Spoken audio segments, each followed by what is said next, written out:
Thank you. Okay, have you ever had one of those moments at work where you thought, there must be a better way, or there must be more to it than this? And then you get past it, you get over it, and you get on with your work. Well, when you've Asperger's, sometimes a simple thought like that can occupy your every faculty until you can kind of wrangle that thought into some sort of satisfactory conclusion. Now, don't get me wrong, Asperger's is a wonderful affliction when it comes to problem solving. But it does create challenges around maintaining a career. So I've had a lot of jobs over the years, everything from bicycle mechanic to electronic engineer, from teacher to dishwasher. And quite honestly, I've thoroughly enjoyed each and every job I've ever had, right up until the point where I thought, there must be more to it. There must be a better way. Now, it's not healthy to go through life like that, or so I'm told. And I knew I had to break the cycle. Never been one for half measures. I bailed out of society and moved off-grid onto an old sailboat. This is a picture of my front yard. There's no filters in this. This is the actual colour of an early morning in Kinsale. Now, when I told family and friends of my plans, the response went from, oh, that's nice, Leonard. Good job. Well done. You know, in that patronizing, head-patting kind of way. To, sorry, you bought a boat, but you know nothing about boats. To, hi, Leonard, do you want to tell me something about this postcard here I got from you? So, overwhelmingly, the most common question that we get asked since embarking on our way of life is, how can a family afford to simply move on to a boat and sail away? Did you win the lottery, or did some wealthy relative die? Now, in the beginning, I gave the usual non-answers, you know, in that uniquely Irish way. Oh, sure, you know yourself, or I wish. But the truth was, I started to wonder, how did we manage to pull this off? Nobody died, we didn't win the lottery, but yet we're doing it. And of course, this thought occupied my every faculty until I could bring the thought to some sort of satisfactory conclusion. The truth is, when you live off-grid on a sailboat, you have few, if any, utility bills. We live and sail in a climate that requires neither heating nor air conditioning. We don't have a car.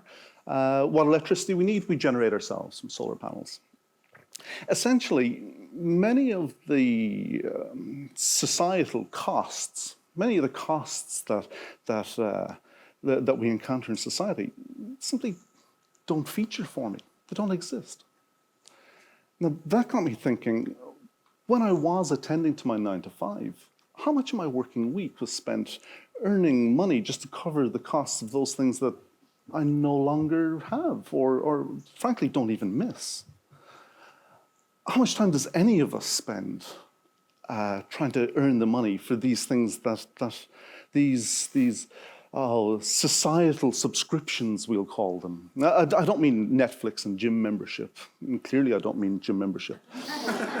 I mean the new car, the office Christmas parties, or even grid-supplied electricity. Now, at the risk of stereotyping Aspies, I love a statistical report. Hands up, just love them. So I took a virtual trip to the Central Statistics Office. And typically, an Irish couple spends about 19 hours a day tending to their to gainful employment. That's allowing for commute times and lunch breaks and what have you. So about 9.5 hours each. I can see some nodding heads. We're not far off the mark there.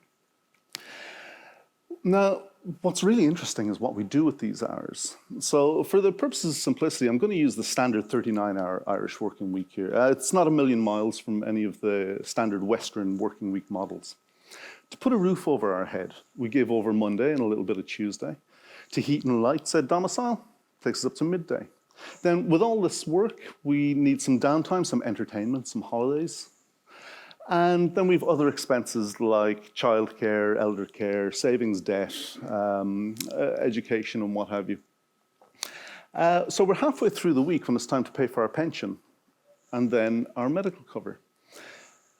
We're at Thursday. Now at 9 a.m. on Thursday, we have the next big hitter after housing, transport. We give over almost an entire working day of our week just so that we can afford the means to go to work. Almost 20% of our working lives is spent trying to afford to get to our working lives. It's okay, it's almost Friday. Clothing and footwear takes us to 10 a.m. on a Friday morning. Now, what happens at 10 a.m. on a Friday morning for the typical dual income household in Ireland? The typical dual income household in Ireland at 10 a.m. on a Friday morning starts earning the money to feed their families. So when we get asked, how can you afford to embark on your way of life? How can you afford to move onto a boat and sail away? Typically, as a society, we feed and clothe our families on less than 5 working days a month.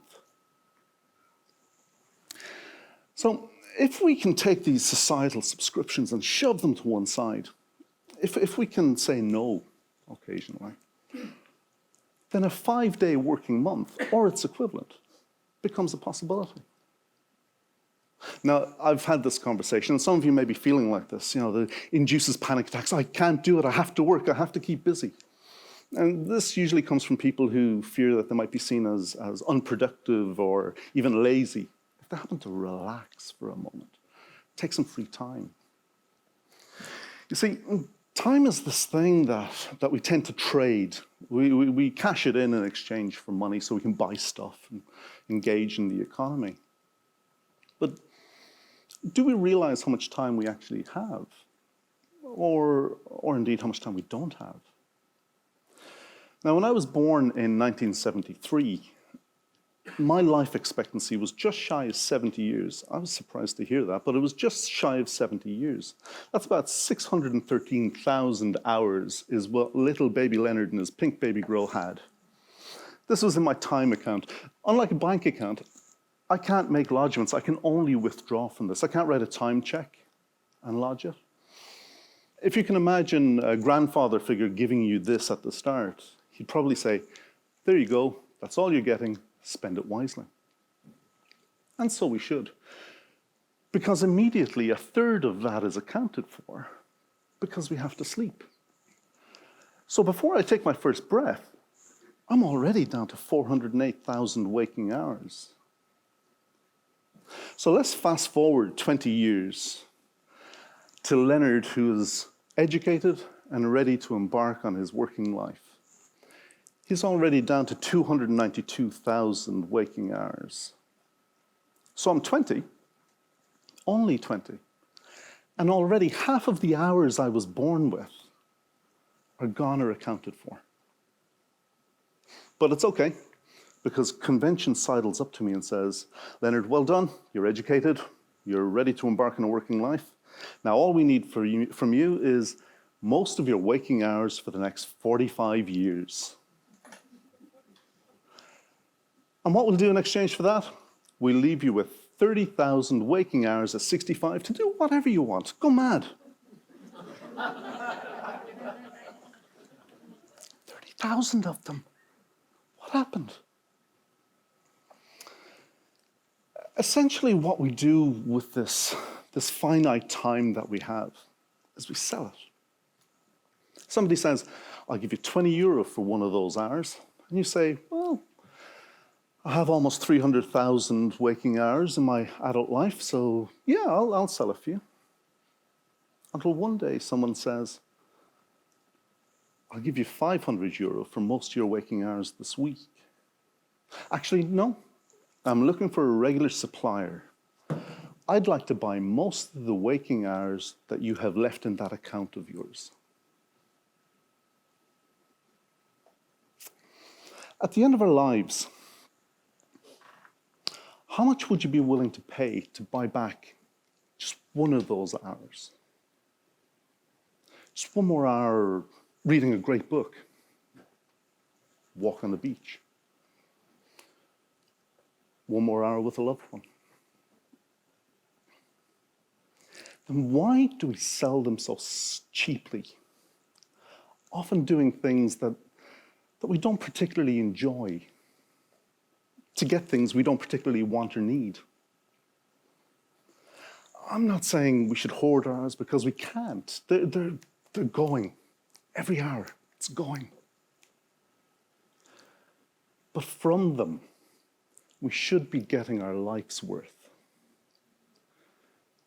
Now, for me, that's an idea worth living.